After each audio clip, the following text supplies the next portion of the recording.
Olá pessoal, dando prosseguimento à nossa aula de MATLAB, hoje vamos falar sobre programação, ou seja, como criar os nossos próprios programas dentro do MATLAB, as nossas próprias funções ou os nossos próprios scripts de execução de comandos no MATLAB, certo? Antes de começar a falar, de falar sobre programação, vamos ver alguns elementos necessários para programar. Um deles são os operadores relacionais. Então, no MATLAB a gente tem um símbolo igual ou igual, que ele faz duas comparações, Ele faz uma comparação. Temos o diferente, que é til igual, o símbolo de maior, menor, maior igual, menor igual. Então, se a gente quer comparar dois valores, na hora de fazer essa comparação, o resultado dessa operação é um valor booleano, ou seja, é uma variável que é falsa ou verdadeira. Temos também os conectivos lógicos também no MATLAB. Temos os dois E's comerciais representando o E lógico, ou seja, eu faço um conectivo de duas variáveis booleanas. Então, se for verdade e verdade dá verdade, falso e verdade dá falso. Temos também o OU, que é a união, que é o barra, ou lógico, então ele está comparando, ele vai fazer a união de dois valores lógicos, novamente seguindo a tabela verdade. Temos um E comercial, que é um conectivo lógico E para valores escalares, ou seja, tudo, se for falso é zero, todos os valores escalares diferentes de zero é verdadeiro. E temos também o OU para quando você está fazendo operações escalares também. E o til, você nega um valor. Você está negando um valor booleano, ou seja, se o valor é verdadeiro, você negar ele significa falso e vice-versa. E temos também o OU exclusivo, que é o SHOR. Então vamos usar um exemplo aqui. Então, se eu digitar no MATLAB, se a gente digitar 2 mais 2 e fazer a comparação com 4, a resposta é 1, ou seja, qualquer valor diferente de 0 é verdadeiro. Nesse caso, uma comparação 10 é maior do que 100, a resposta é o valor booleano 0, que representa falso. Vamos fazer esse caso aqui no MATLAB. Então, estou aqui com o MATLAB, eu peguei aqui o A, sendo a matrizinha 1, 2, 3 e 4.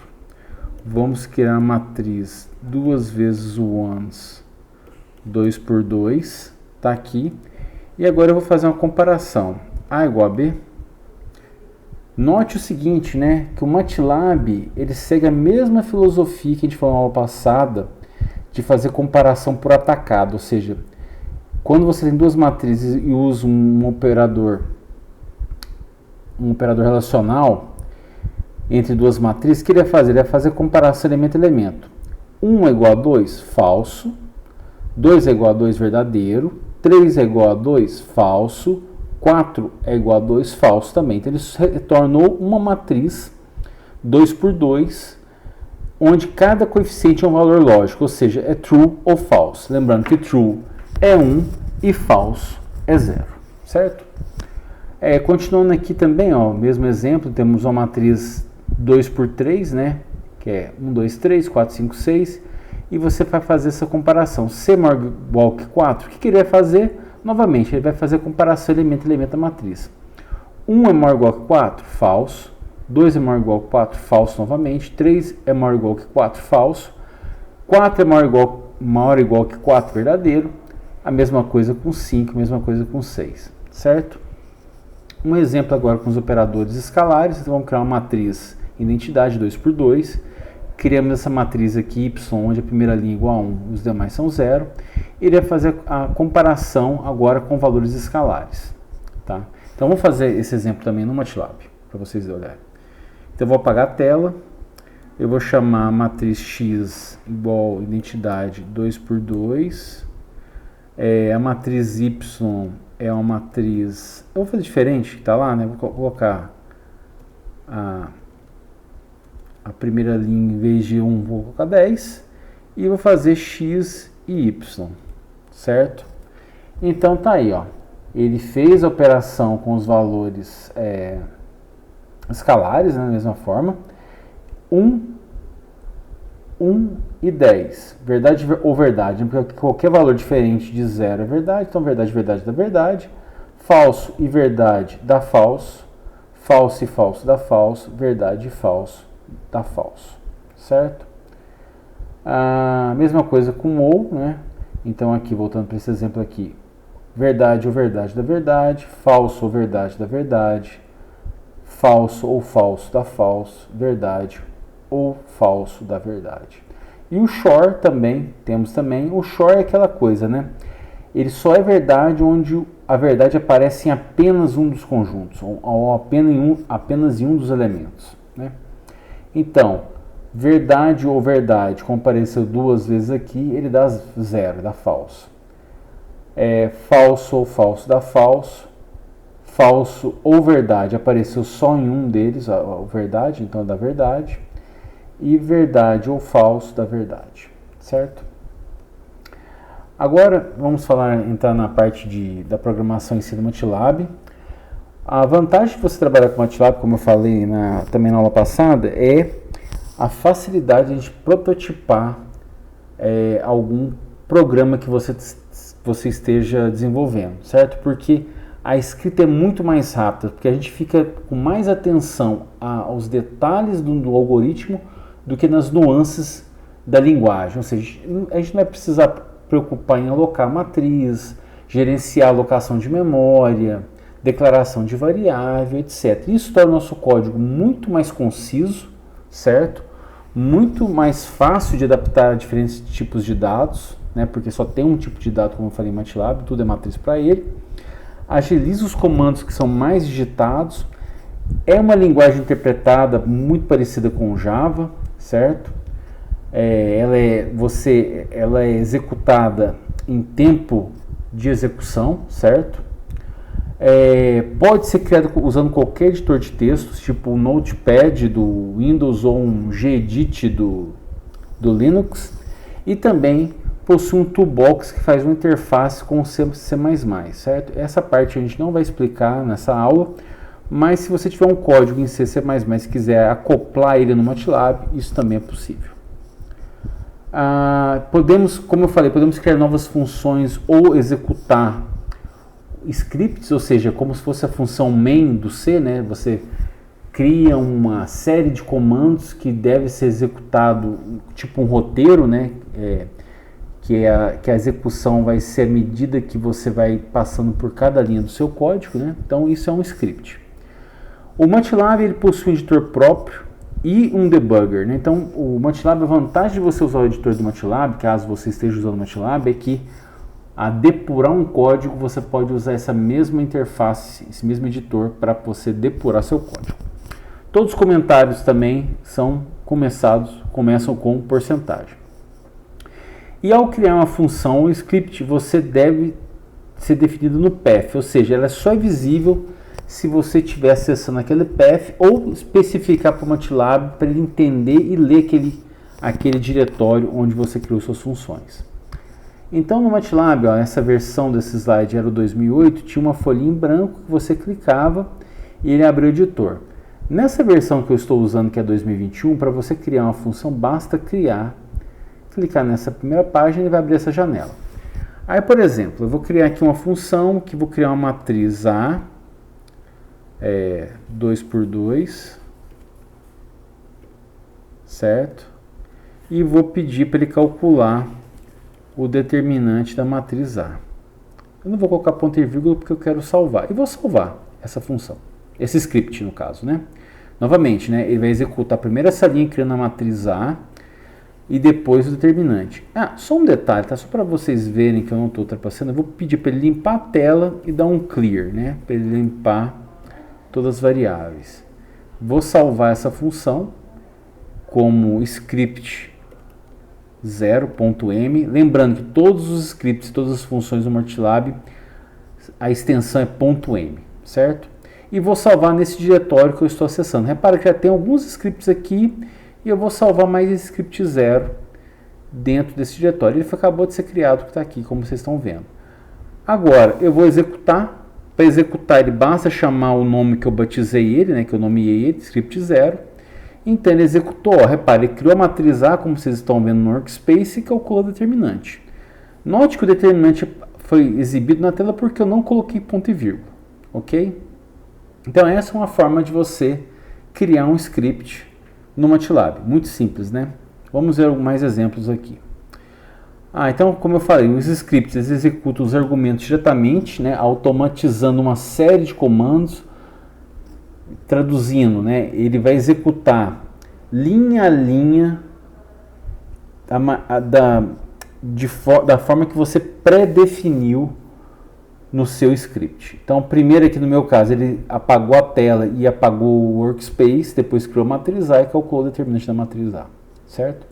E também podemos criar função. A função é muito interessante porque ela permite que outros programas ou outras funções ou até mesmo scripts chamem ela para ser executada, tá?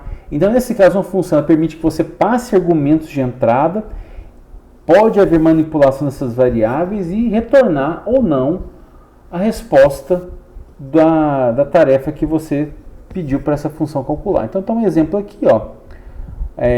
Sempre função começa com function, o retorno, note que você pode pedir um retorno simples, né, só com uma variável ou com várias variáveis. Se você pedir com várias variáveis, você vai ter que colocar entre colchete.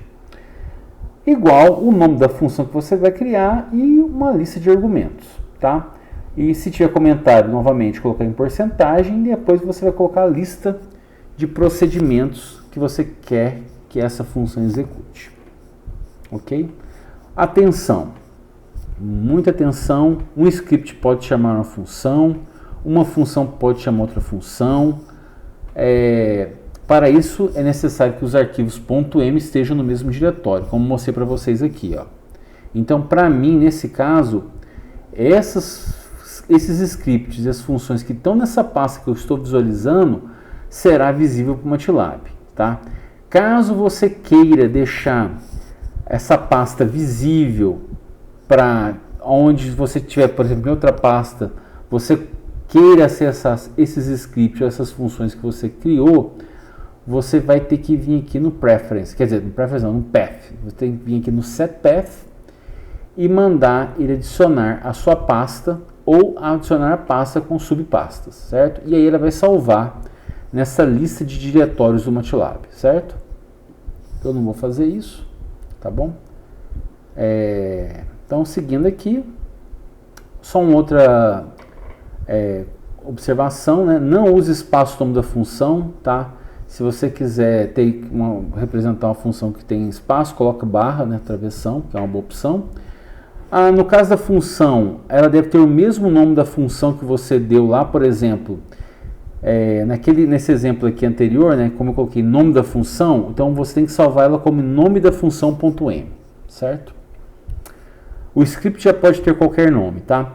E uma coisa muito importante é evitar usar os mesmos nomes de funções ou scripts já existentes no MATLAB. Por quê?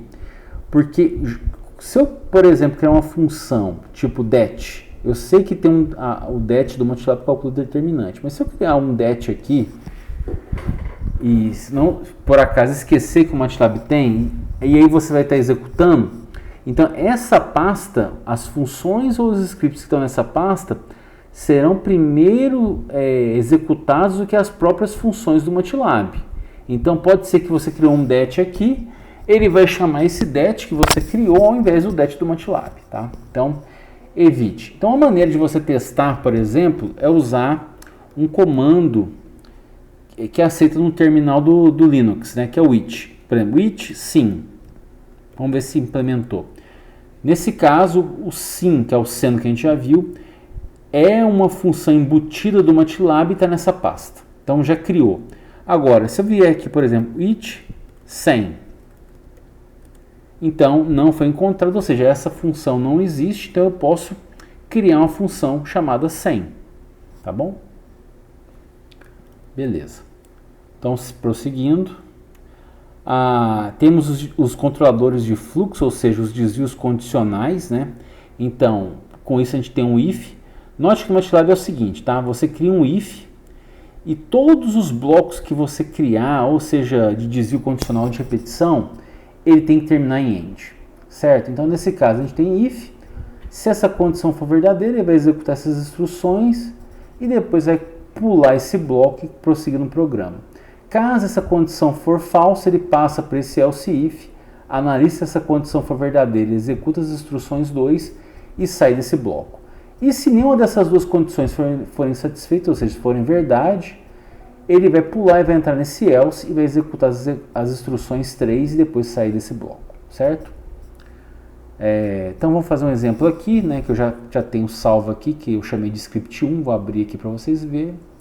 Então, ó, eu vou pegar então, criar um número aleatório, x, e vou armazenar na variável x, vou criar um outro número aleatório e salvar na y, e vou fazer aqui, ó, se x for menor do que y, aparecer um comando novo, que é o disp, ele vai mostrar na tela essa string aqui, tá? Y é maior do que x, tá? Caso contrário, ou seja, você negar essa afirmação, é falar que x é maior ou igual a y, certo? Só corrigindo aqui. Então ele vai entrar nesse bloco, tá? E note o seguinte, se eu comecei com if, tem que ter um end para terminar o bloco, certo? Então eu vou executar, vou salvar a modificação que eu fiz e vou executar. Novamente, para executar, basta vir na janela de comandos e chamar o nome do script. Então, nesse caso, meu script chama script 1. Eu vou executar e deu aqui, ó, o x é 0.81, o y 0.9 e o y é maior do que x. Ok, foi satisfeito, tá? Vou apagar. Se você estiver usando o MATLAB, né, se você não quiser digitar aqui na janela de comandos o nome do seu script, basta, para executar, basta dar esse run aqui, ó. Se eu clicar também nesse símbolo de play, ele executa. Então o x nesse caso agora foi 0.12, o y 0.91 e o y novamente é maior do que x, certo? Beleza. Prosseguindo, temos um outro exemplo aqui, ó. X vai pegar então, vou criar uma variável x que é um número aleatório. Lembrando que o número aleatório é entre 0 e 1. Quando eu multiplicar por 10, vou criar um número aleatório entre 0 e 10, certo? E pergunto, se x é maior ou igual que 1 e x é menor ou igual que 3, ou seja, eu estou usando um conectivo lógico que só vai ser verdade se essas duas condições forem satisfeitas, ou seja, o número está no intervalo entre 1 e 3. Se isso for satisfeito, eu vou mostrar na tela, x está entre 1 e 3, certo? E aqui o end do fim desse bloco, do fim do bloco do if, condicional. Vou abrir então, eu chamei de script 2, tá aqui, ó. Repara que eu não estou colocando em ponto e vírgula, tá? Exatamente para a gente ver o valor de x para ver se realmente esse bloco foi bem executado ou não. Repare que no editor do MATLAB, ele dá um highlight aqui, ó. Exatamente por isso, ó. Ele sugere, olha, é bom você colocar um ponto e vírgula, porque a gente sabe que você dar display de todas as variáveis na tela deixa o código um pouco ineficiente, tá? Isso deixa o código um pouco lento, né? Você printar as variáveis na tela, tá? Mas nesse caso, como a gente quer visualizar o valor da variável, então eu tenho a consciência e por isso eu tirei o ponto e vírgula. Vamos executar. Então, 6.3 não está nesse intervalo, não entrou, vou chamar de novo. Também demos azar, não entrou. Agora x é 2.78 e realmente agora mostrou a mensagem que x está entre 1 e 3. Ok? Seguindo, temos também uma estrutura de repetição, né? A primeira que a gente vai ver é o for, né? Que a gente permite que um comando ou um grupo de comandos se repitam uma certa quantidade de vezes, né? Então a sintaxe é essa: for variável igual a expressão que você quer que essa variável percorra. E aqui as instruções que vão ser repetidas à medida que esse loop vai sendo executado, e aqui um end, novamente, que marca, que delimita o fim desse bloco de repetição, certo? Aqui está um exemplo, n igual a 3, vou criar uma matriz de zeros onde se n é 3, vou criar uma matriz 3 por 3, depois vou fazer um for com a variável i, indo de 1 até n de 1 em 1. Lembrando, né, o n é 3, começa em 1, então o i começa em 1, depois na próxima iteração passa a ser 2, que é um incremento, né, como lembrando na aula passada, né, quando você não especifica o incremento, ele entende que é de 1 em 1 que você está incrementando a variável y, passa para a variável passa a ser 2, depois executa esse bloco, o y é incrementado até 3, que é o final, e a execução para. Notem o seguinte, então eu estou criando uma matriz de zeros, aqui já uma boa prática, né, uma boa prática para a gente fazer a alocação de memória no MATLAB. Então se você estiver criando, montando uma matriz, se você já sabe o tamanho dessa matriz, uma forma é você inicializá-la como matriz nula e ir preenchendo os valores dela, certo? Nesse caso, repare o seguinte, que a minha variável que está dentro desse loop que está sendo incrementada é a variável y, e aqui eu estou acessando os elementos da diagonal da matriz A e multiplicando 2 vezes i. Então a única coisa que esse bloco de repetição está fazendo é alterar a diagonal principal da matriz A. Vamos ver como acontece isso, tá? Então está aqui o script, né? Então n igual a 3, criamos uma matriz nula 3 por 3, depois a gente faz a atualização dela, modificando apenas os elementos da diagonal. Notem que nesse caso eu coloquei ponto e vírgula em tudo, vai parecer que eu não estou criando nada, né? Mas vamos ver. Então eu executei o script 3, né? Que eu chamei de 3. Note o seguinte, que a matriz A foi criada aqui no Workspace, ó, como vocês podem olhar na direita. Então se eu quiser visualizar ela, basta colocar o nome da variável e dar Enter. E ele vai mostrar. Então olha, notem, então quando i é igual a 1, eu vou pegar então o primeiro elemento da diagonal, que é o A11, multiplicar 2 vezes 1, vai dar 2. Então eu venho aqui no primeiro elemento da diagonal principal, vai virar 2. Depois, no próximo loop, esse i passa a ser 2. E no segundo elemento da diagonal principal da matriz A vai ficar 2 vezes 2, dá 4, e eu vou atualizar esse valor, e assim por diante. Certo? Um exemplo então para a gente ver se a gente entendeu é esse cara aqui, ó. Então aqui eu estou criando uma matriz 10 por 10, criamos uma matriz que eu chamei de MyData, onde ela é uma matriz de todo mundo 1, 10 por 10, né? Porque no caso n rows é 10 e n columns é 10. Depois eu vou fazer o seguinte, vou passear, vou percorrer pelos elementos dessa matriz, né? Note então, se eu quero percorrer todos os elementos da matriz, eu preciso de 2 fors, né? Um para percorrer no número das linhas e o segundo for percorrer no número das colunas. Notem o seguinte, né? Que sempre o bloco mais aninhado, né? Mais interno, ele é executado primeiro. Então, nesse caso, como eu estou variando o índice das linhas mais internamente, então eu estou percorrendo a matriz linha por linha, certo? Então, se R igual a C, ou seja, se o índice da linha é igual ao índice da coluna, ou seja, isso só acontece aonde? Na diagonal, eu vou alterar esses valores por 2. Se, caso contrário, for diferente, entra nesse else if, ou seja, se o módulo da diferença entre os índices da linha e da coluna é igual a 1, então esse caso acontece aonde? Vamos pensar nas diagonais que estão, nas subdiagonais que estão acima e abaixo da diagonal principal. Então nesse caso eu vou alterar a matriz e vou colocar menos 1. E caso contrário, ou seja, se não for nem a diagonal principal nem as diagonais adjacentes à diagonal principal, eu vou zerar os valores, tá? E no final desse programa eu vou exibir a matriz, vou exibir essa matriz após essa atualização. Então vamos ver, eu chamei esse cara aqui, se eu não me engano, de script 4, tá? Então nesse caso aqui eu aloquei a matriz, né? Criar uma matriz de uns e vamos percorrer a matriz, por isso eu preciso de 2 fors, né? E vamos alterar elemento a elemento dessa matriz. Então vou executar esse programa, então vocês podem ver que é uma matriz 10 por 10. Na diagonal principal, todo mundo igual a 2. Nas diagonais acima da diagonal principal e abaixo da diagonal principal, todo mundo igual a menos 1. E fora dessa estrutura tridiagonal, todo mundo 0. Tá bom?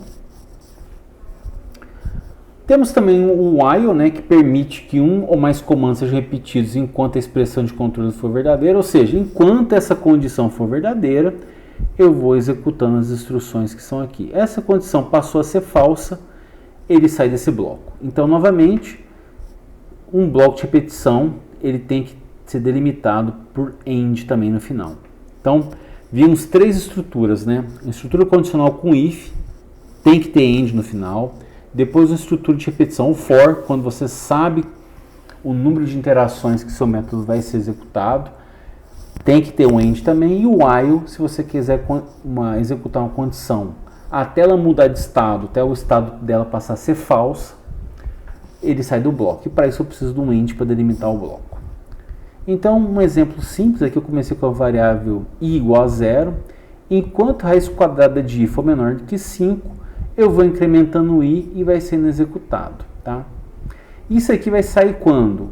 Dá para saber, né? Quando i for 25, né? Porque quando for 24, raiz quadrada de 24 é menor do que 5, esse valor é incrementado, entra nesse while, né? Raiz de 25 é 5 e 5 não é menor do que 5, 5 é igual a 5, né? Então é falso, ele sai do bloco, tá bom?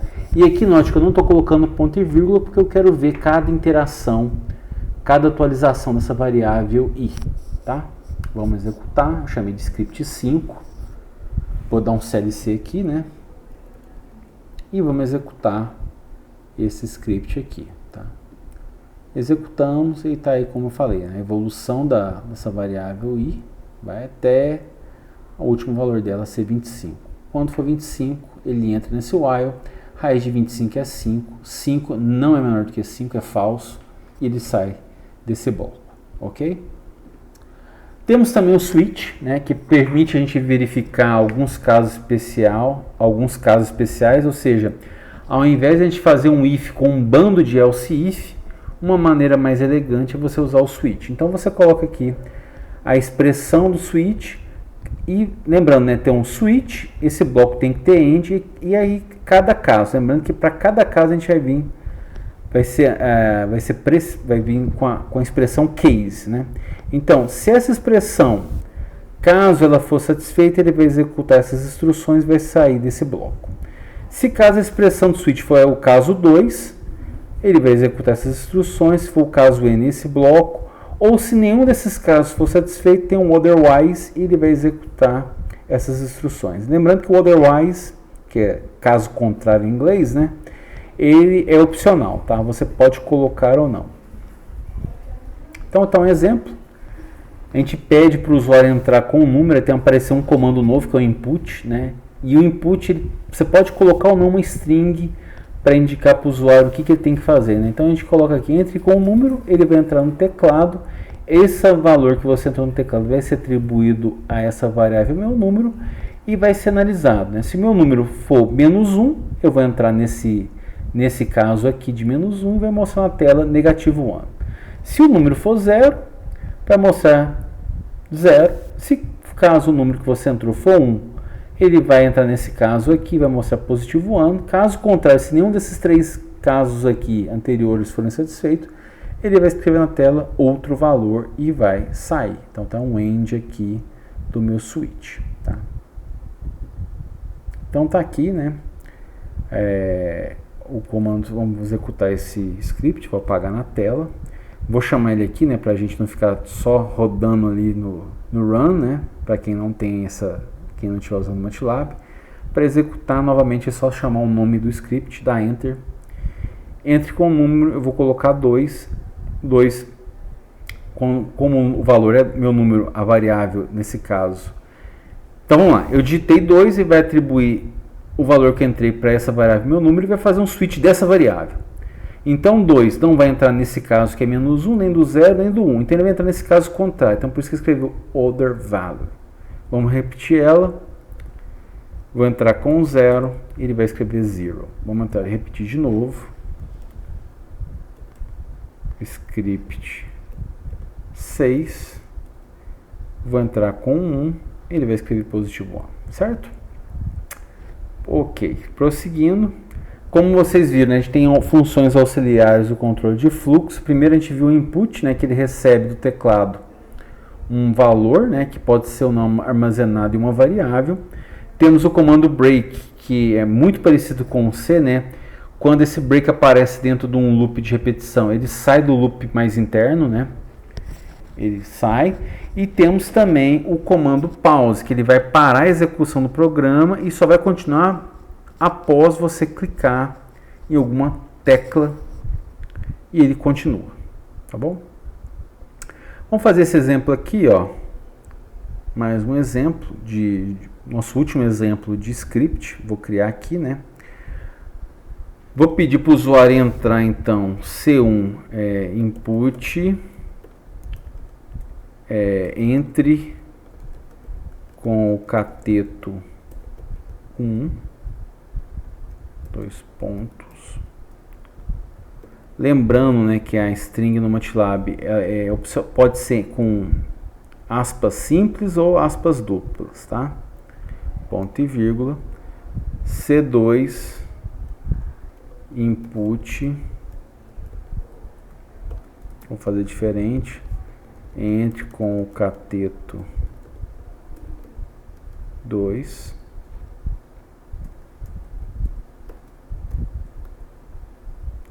certo? Beleza. E aqui eu vou fazer o seguinte, vou chamar de H a hipotenusa desse cara. SQRT, a gente viu, de C1 ao quadrado mais C2 ao quadrado. E eu quero mostrar o valor da hipotenusa, né, que eu chamei de variável H. Então, eu vou salvar esse cara aqui como hipotenusa.m.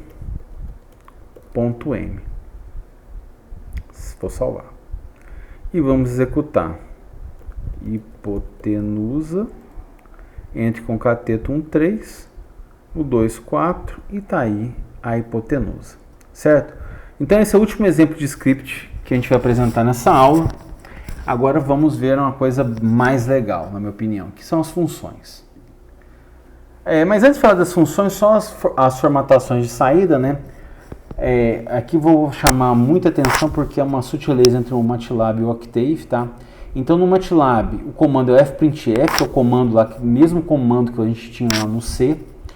Então se você quiser mostrar na tela uma saída formatada, você pode colocar o nome do arquivo aqui, da variável que representa o arquivo, mas quando você coloca para ele é a saída padrão do MATLAB, o stdout do MATLAB. O stdout do MATLAB, assim como do C, é a própria tela, tá? O próprio monitor.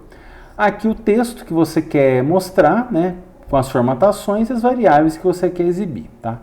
No Octave já tem um comando printf, tá? Então você não precisa especificar arquivo, basta colocar o texto já com as formatações e as variáveis. Aqui está um exemplo com o fprintf. Então, por exemplo, a gente cria x igual a π e você quer mostrar apenas duas casas decimais. Então você dá fprintf 1 para mostrar que é a saída padrão, entre aspas, né? Porcentagem ponto 2f, vírgula x. Ou seja, o que significa isso? Eu vou exibir na tela a variável x, ela é um float, então por isso é um f, e eu quero ponto 2, significa duas casas após a vírgula, tá bom? Então vamos fazer esse exemplo aqui, ó. Vou dar um CLC, vamos criar o x igual a π, tá aí, e eu vou dar um fprint f1, vou formatar minha saída, porcentagem, sei lá, vamos pegar 6 casas decimais após a vírgula, porcentagem ponto 6f, né? F para lembrar que representa float, ponto flutuante, e x. E vamos exibir, tá aí, tá? Repara que ele fez uma caca aqui, que ele mostrou e colocou o meu prompt depois, né? Não quero assim. Então a gente pode formatar a saída e pedir para ele quebrar a linha. Então para quebrar a linha, um caractere especial, /n, tá? Então fazendo isso ele mostra o valor e quebra a linha e mostra o meu prompt sozinho na linha, tá bom? Então tá aqui, ó, então só para formatação, porcentagem f é float, porcentagem d para você formatar a saída como número inteiro, /n quebra a linha, como a gente mostrou, /t é uma tabulação, tá? Então se você quiser mostrar o valor com uma indentação, bota um /t, tá bom? Para finalizar, vamos criar uma função clássica, né, o famoso fatorial, né? Então, uma função para calcular o fatorial. Note que a vantagem da função é que ela é mais, vamos dizer assim, reutilizável do que um script, porque na função você pode dar um argumento de entrada, né? Por exemplo, eu quero fatorial de 3, de 5, de 7 e assim por diante. Como eu expliquei para vocês, a gente começa com function, tá? A saída, o retorno, vou chamar de y, vou chamar de f, vai, porque lembra fatorial, vou chamar de fat. E vou dar um nome, ó, fatorial de n. Eu quero calcular o fatorial de n, tá? Então, vou começar então fat igual a 1, certo? Vou inicializar. E fatorial a gente pode usar como a repetição, o loop de repetição como for, né? Porque eu sei quantas interações vai ser usado até atingir o resultado que eu quero. Então, for de i igual a 1 até o n que o usuário entrou, vamos finalizar esse bloco, fat vai ser igual fat vezes i, certo? E vou atualizando o fat, tá? Só um detalhe, né, que deu vontade de usar esse comando aqui que tem no C, né? De você faz a atribuição e você faz o que, né? Você faz a operação, multiplica esse valor pelo que está na direita e atualiza o da esquerda, né? Não existe esse tipo de operação no MATLAB, infelizmente. Então você tem que colocar por extenso mesmo, ok? E acabou. Então vou salvar. Quando eu salvar, note, ó, o MATLAB já me sugere eu colocar o mesmo nome da minha função que eu chamei de fatorial, pela milésima vez. Isso é muito importante. Então, se você chamou o nome que você deu para a função, tem que ser o mesmo nome que você vai salvar ela. Então, aqui eu chamei de função chamada fatorial, então tem que salvar o arquivo como fatorial.e. Vamos salvar, salvei, e agora eu vou chamar aqui, ó, fatorial de 3 é 6, fatorial de 4, de 4 é 24. E para a gente testar um fatorial, né? Um bom fatorial tem que atender os casos básicos, né? Fatorial de 1 é 1 e fatorial de 0 por definição é 1, certo? Vou apagar. Se você quiser dar mais detalhes para sua função, né? Como eu falei, você pode colocar um comentário aqui, ó. Calcula o fatorial de n, certo?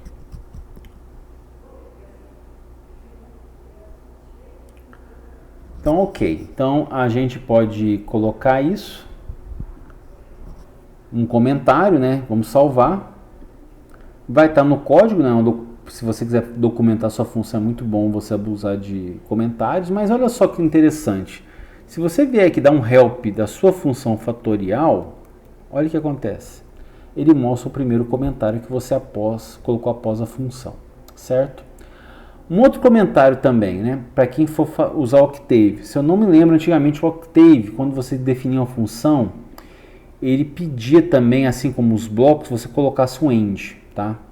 Para o MATLAB isso é opcional. Você pode salvar, deixar o end aqui para delimitar o fim da função, que ele vai continuar funcionando. Ó. Fatorial de 3 é 6. Então fica a seu critério, né? Colocar ou não esse end no final para delimitar a função. Na dúvida, coloque, tá? Porque se você passar para o Octave, com certeza vai rodar, tá bom? Prosseguindo aqui, eu já falei essa parte de salvar menos um arquivo.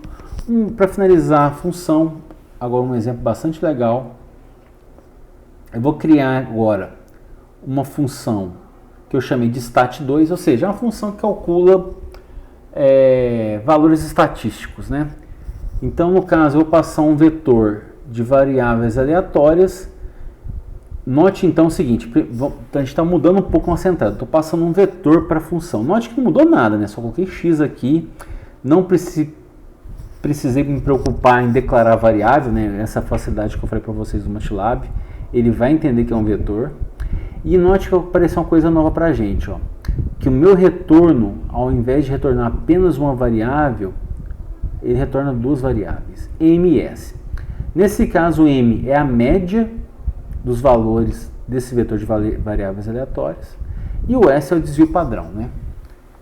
Então vamos lá então, ó. Nesse caso, olha só que interessante, a gente na mesma função podemos definir uma outra função, certo?